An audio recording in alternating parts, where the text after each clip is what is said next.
कंस वध के पश्चात भगवान ने अपने नाना मतलब कंस के पिता उग्रसेन को राज्य गद्दी पर बिठाया। भगवान श्री कृष्ण ना तो कभी द्वारिका के राजा बने, ना कभी मथुरा के राजा बने। दुनिया राजा बोलती उन्हीं को है, पर वे कभी राज पदवी पर नहीं बैठे। उग्रसेन को राजा बनाकर के भगवान ने देवकी मैया को कारागृह से मुक्त किया। मां ने अपने लाला को 11 वर्ष 56 दिन बाद आज देखा। छोटे से कन्हैया देखे थे, उसके बाद आज देखे। देख करके मैया ने हृदय से लगाया। भगवान ने एक दिन इच्छा प्रकट की और कहा कि मां, मैं सामान्य बालकों की तरह विद्यालय पढ़ने जाना चाहता हूं। और 12 वर्ष की आयु में पहली बार ठाकुर जी विद्यालय गए। सोचो, यहां छोटे छोटे 2 साल 2.5 साल के बस्ता टांग के चले जाते हैं स्कूल, और फिर हम लोग बड़े होने पर कहते हैं कि इनका मानसिक विकास क्यों नहीं हो रहा है, ये माता पिता की सेवा क्यों नहीं करते हैं, ये परिवार से विलग क्यों रहना चाहते हैं, ये उखड़े उखड़े से क्यों रहते हैं, ये परिवार को सर्वस्व क्यों नहीं मानते हैं। क्योंकि परिवार ने 2.5-3 साल की उम्र में स्कूल भेज दिया। पता नहीं आज का प्रावधान क्या है, पर हमारी बात मानिए, कम से कम 4-5 वर्ष तक बालकों को घर पर ही रखा कीजिए।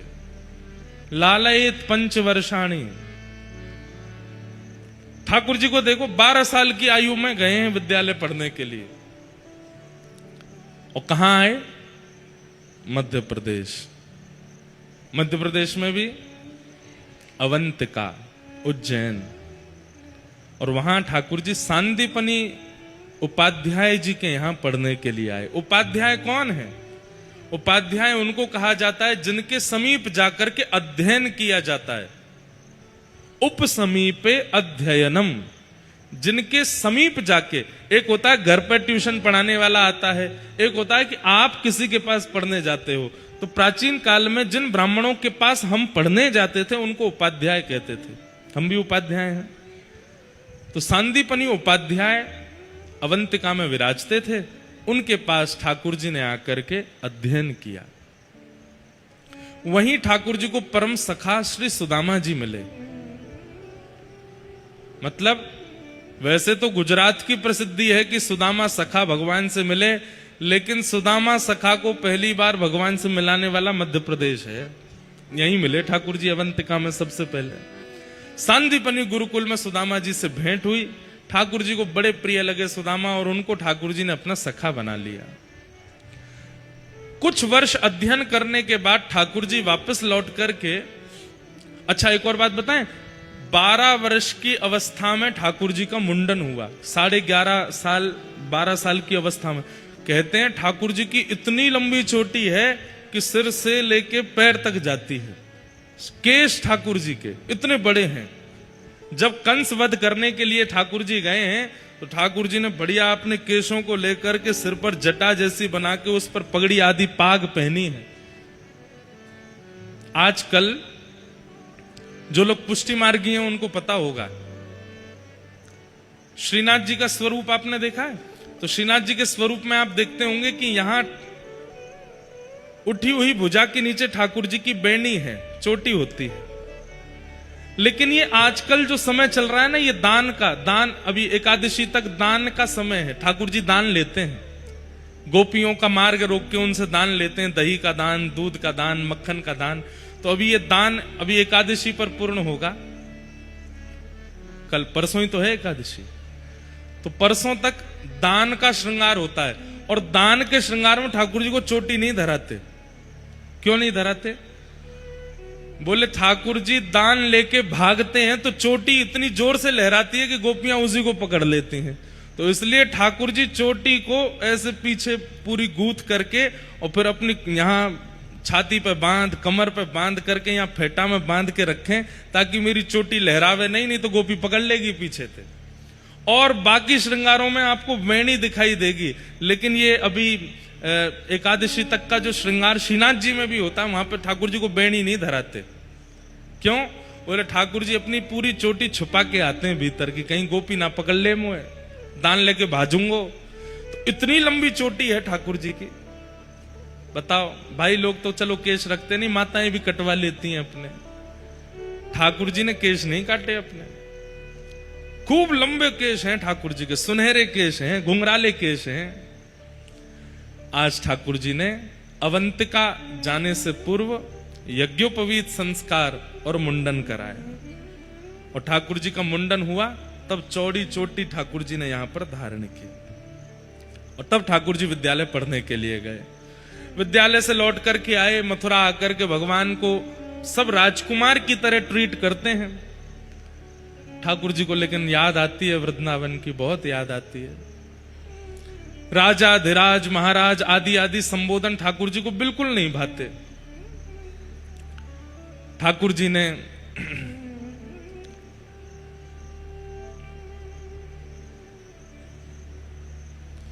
उद्धव जी को वृंदावन भेजा, और श्री उद्धव जी महाराज वृंदावन गए, गोपियों से चर्चा करके आए।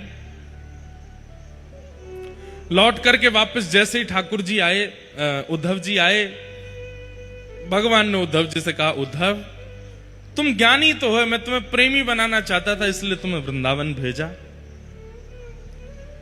मथुरा पर चढ़ाई हुई और मगध नरेश जरासंध ने 17 बार मथुरा पर चढ़ाई की, और 17 बार भगवान ने पूरी सेना को मार दिया, अकेले जरासंध को छोड़ दिया। जरासंध ने 18वीं बार ब्राह्मणों को अनुष्ठान पर बैठाया, अगर मैं हार गया तो तुम ब्राह्मणों के सर धड़ से अलग कर दूंगा। ब्राह्मणों को अनुष्ठान पर बैठा जान ठाकुर जी घबरा गए, बोले कि अब मैं जरासंध को नहीं हरा सकता। क्यों? ब्राह्मणों को अनुष्ठान पर बैठ, सोचिए गौ ब्राह्मण प्रतिपालक, कितना प्रेम करते हैं ठाकुर जी ब्राह्मणों से। ठाकुर जी ने रात रात में विश्वकर्मा को आज्ञा की, बोले जाइए एक नई नगरी का निर्माण कीजिए और सोते हुए मथुरावासियों को वहीं पहुंचा दीजिए, हम रण छोड़ के भागेंगे। बलराम जी से कही, बोले दादा थोड़ी देर युद्ध को अभिनय करेंगे, बाकी बाद हाथ पकड़ के दोनों भाज लेंगे। दाऊ दादा बोले, लाला वैसे ही हम पे इतने लांछन लगे हैं, कोई के माखन चोर, कोई के इनके माता पिता को पतो नहीं है, कोई कछु कह रो, कोई कछु कह रो है, जे एक नयो आरोप और लग जाएगा कि रण छोड़ के भाज गए। ठाकुर जी बोले, अगर मेरे गौ ब्राह्मण संत सुरक्षित होते हैं रण छोड़ने से, तो हमको छोड़ने में आवश्यकता नहीं। हमको अपने नाम की परवाह नहीं है भैया, पर हमारे गौ ब्राह्मण संत ये सुरक्षित रहने चाहिए। जरासंध बड़ा क्रूर है, अगर इस बार भी हार गया तो ब्राह्मणों को, संतों को, गायों को चुन चुन करके खत्म करेगा, इसलिए अब की बार भागना पड़ेगा।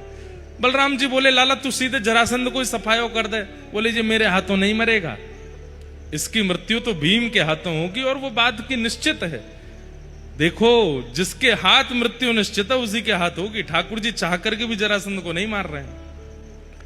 और बीच युद्ध मैदान में युद्ध करते करते करते ठाकुर जी ने बलराम जी की ओर देखा, बलराम जी ने ठाकुर जी को, दोनों भैया ने हाथ पकड़े और युद्ध करते करते ठाकुर जी वहां से भाग गए, रण छोड़ करके भागे, इसलिए ठाकुर जी को नाम पड़ गया रण छोड़ रहा है। बोलो रण छोड़ रहा है भगवान की, द्वारिकाधीश की।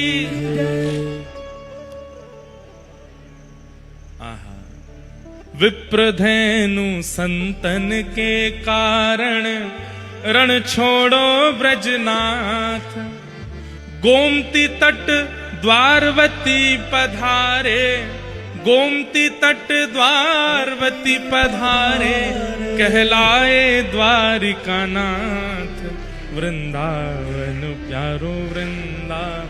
हम जिस भी तीर्थ में जाते हैं उस तीर्थ की एक पंक्ति जोड़ देते हैं इस पद में।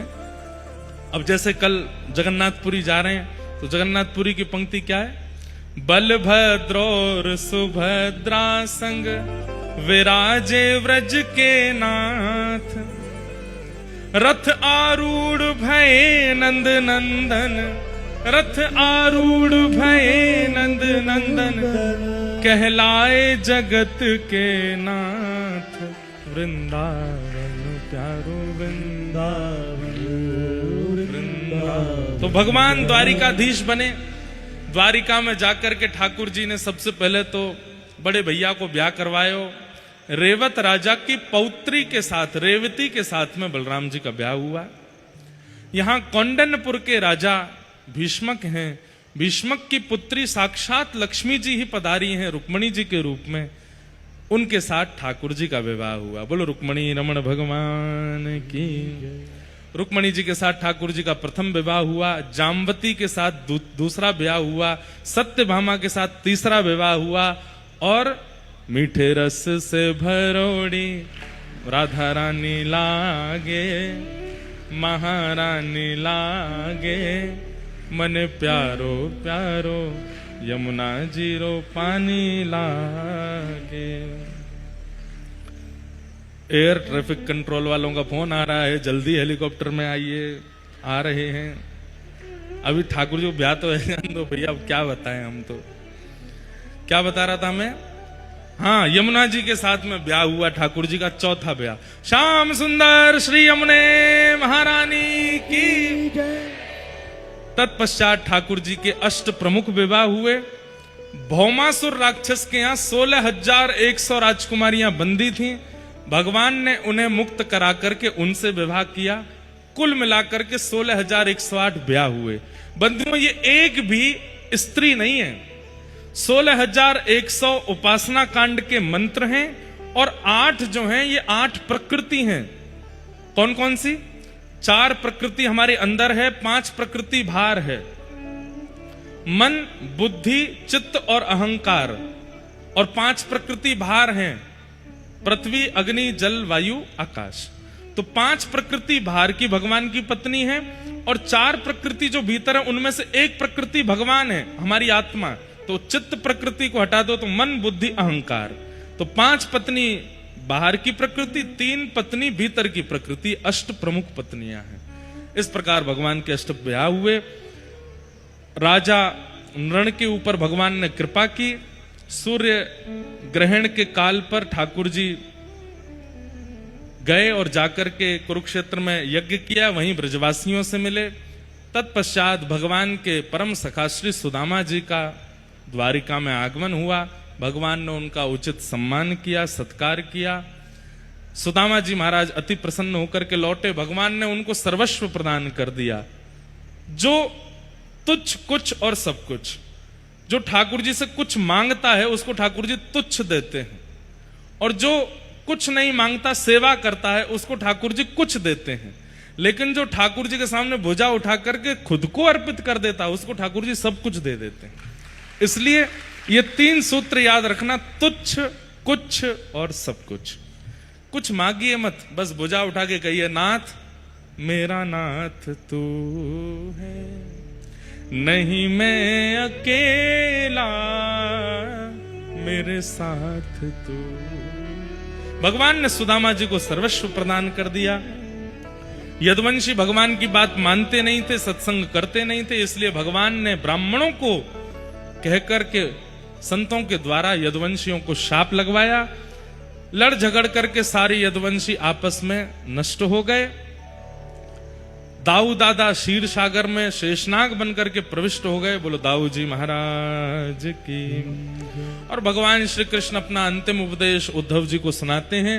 वही उपदेश पर कथा हम आगामी 10 अक्टूबर से करने वाले हैं श्री बद्रीनाथ धाम में। 10 अक्टूबर से 16 अक्टूबर तक श्री बद्रीनाथ धाम में उद्धव कृष्ण संवाद पर कथा होगी, जो भगवान ने अपना अंतिम उपदेश किया है। जिनकी सुनने की इच्छा हो बद्रीनाथ आ जाना। इस प्रकार भगवान ने अपना उपदेश प्रदान किया। उद्धव जी की याचना करने पर भगवान ने एक ज्योति रूप धारण करके 7 बार आकाश में भ्रमण करते हुए तिरोधाय प्रविष्टोयम श्रीमद् भागवतार्णवम, अपनी लीला पूरी करने से पहले ठाकुर जी भागवत में आकर के विराजमान हो गए। अर्जुन ये दृश्य देख करके वापस लौट के चले गए। पांडव स्वर्गारोहण कर गए। परीक्षित को राज्य गद्दी पर बैठा गए। परीक्षित के द्वारा अपराध होने पर 7 दिन का मरने का श्राप लगा। आज 7वां दिन है। सुखदेव जी महाराज कथा सुना करके कहते हैं, परीक्षित मैं मरूंगा, तुम मरोगे, ये पशु बुद्धि अपने मन से निकालो। हम एक नित्य मुक्त शुद्ध आत्मा हैं। कभी एक देह का आश्रय लेती हैं, एक देह को तोड़ के दूसरे देह का आश्रय लेती हैं। आश्रय केवल इतना है, देह माध्यम है भगवत प्राप्ति का। ध्यान से सुनिएगा। हमारी आत्मा क्यों भटकती है बार बार संसार में? उसको मुक्ति नहीं मिल रही है। और उसको मुक्ति प्रदान करने का एक ही तरीका है। ना वो छिपकली बनकर के मुक्त हो सकती है, ना वो हाथी बनकर के मुक्त हो सकती है, ना वो गधा घोड़ा कुछ भी बन के मुक्त हो सकती है, लेकिन केवल मानव शरीर ऐसा है, आत्मा इसमें आती है तो मानव शरीर चाहे तो उस आत्मा को मुक्त कर सकता है। इसलिए अवसर मिला है। आंख, नाक, कान, जीभ, हाथ, पैर, ये सब भगवान ने दिए हैं, मतलब आपको अवसर दिया है। बोले तुम में अगर ताकत हो तो मुक्त होके दिखाओ। लेकिन हम इस मानव शरीर को प्राप्त करने के बाद भी मुक्ति की चिंता ना करके और भोग भोगते हैं और विषयों में संलिप्त हो जाते हैं, जिसके कारण और बंधन बढ़ जाता है। इसलिए हमारी आपसे प्रार्थना, भक्ति का पथ चुनिए और इस भक्ति पथ पर आकर के अपनी मुक्ति का उपाय ढूंढिए। भागवत जी का अंतिम श्लोक सब लोग मेरे साथ 3 बार बोलेंगे। नाम संकीर्तनम यस्य, नाम संकीर्तनम यस्य। सब लोग सीधे बैठो, पहले तो अपने नेत्र बंद करो, अपने आराध्य ठाकुर जी का स्मरण करो, शुद्धता से सुनो और एक एक शब्द सुनकर के शुद्ध उच्चारण करो। नाम संकीर्तनम यस्य, नाम संकीर्तनम यस्य। सर्व पाप प्रणाशनम, सर्व पाप प्रणाशनम। प्रणामो दुःख समनः, प्रणामो दुःख समनः। तं नमामि हरिं परम्, तं नमामि हरिं परम्। नाम संकीर्तनम यस्य, नाम संकीर्तनम यस्य। सर्व पाप प्रणाशनो, सर्व पाप प्रणाशनो। प्रणामो दुःख समनः, प्रणामो दुःख समनः। तं नमामि हरिं परम्, नमामि हरिं परम्। नाम संकीर्तनम यस्य, नाम संकीर्तनम यस्य। सर्व पाप प्रणाशनो, सर्व पाप प्रणाशनो। प्रणामो दुःख समनः, प्रणामो दुःख समनः। तं नमामि हरिं परम्। नमामि हरिं परम्। जिन भगवान का नाम संकीर्तन समस्त प्रकार के पापों से मुक्त करता है, ऐसे प्रभु के परम पावन नाम को हम बारंबार प्रणाम करते हैं। बोलो बाल कृष्ण लाल की, श्री राधा रमण लाल की, श्री राधा वल्लभ लाल की, प्यारे गिरधर लाल की जय जय श्री राम, जय जय श्री राम, जय पार्वती पतये हर हर महादेव। श्री महाकालेश्वर भगवान की जय, श्री ओंकारेश्वर भगवान की जय। समस्त डी के परिवार और आप सभी खरगोन वासियों को बहुत बहुत जय श्री कृष्ण। नेक जोड़ते बोलो, जय श्री कृष्ण, जय श्री कृष्ण, जय सिया राम, जय श्री राम, जय श्रीमन्नारायण, जय श्रीमन्नारायण। अच्छा, एक बात हम बोल जाएं, साल भर में एक राम कथा हम करते हैं बस। कल हमने एक घोषणा अंदर जब लोगों से मिले तो की थी, इस बार भागवत की कथा करने आए हैं। बहुत जल्दी एक राम कथा सुनाने के लिए खरगोन आएंगे और आप सब लोग खरगोन वाले कमर कस के प्रतीक्षा करियो और हमें भूल तो नहीं जाओगे। कबू अगर हम आमे ब्रजमंडल ते मध्य प्रदेश के कोई भी क्षेत्र में कथा हो, इंदौर तो आ ही रहे कुछ महीनों बाद, कभी भी हमारी कथा होए तो आप लोगन ते हमारी प्रार्थना है, हाथ जोड़ के निवेदन है कि सब लोग कथा में जरूर जरूर आइयो। जरूर। सबको हम बारंबार प्रणाम करते हैं और बस आपसे प्रार्थना करेंगे, भगदड़ मत कीजिएगा, हम जल्दी निकल के यहाँ से चले जाएंगे। आप सब लोगों से बहुत जल्दी मिलेंगे।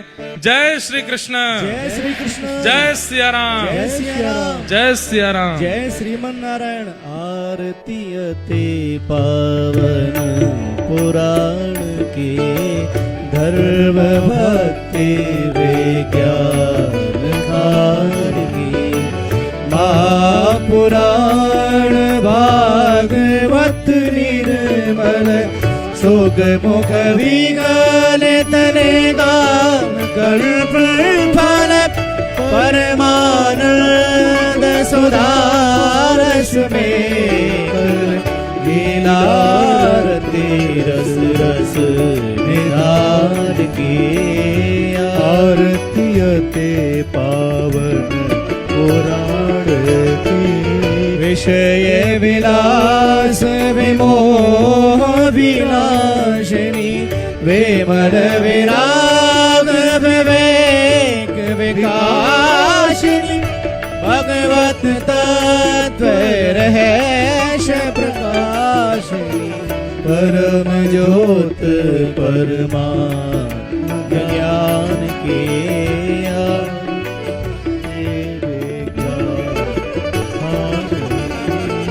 परम हंस मुनि मन उल्लास रस हृदय रस रास विलासिनी मुक्ति मुक्ति रति प्रेम सुदासिनी कथा किंचन प्रिय सुजान की धर्म भक्ति विज्ञान कार की आरती अति आरती अति आरती अति पावन पुराण की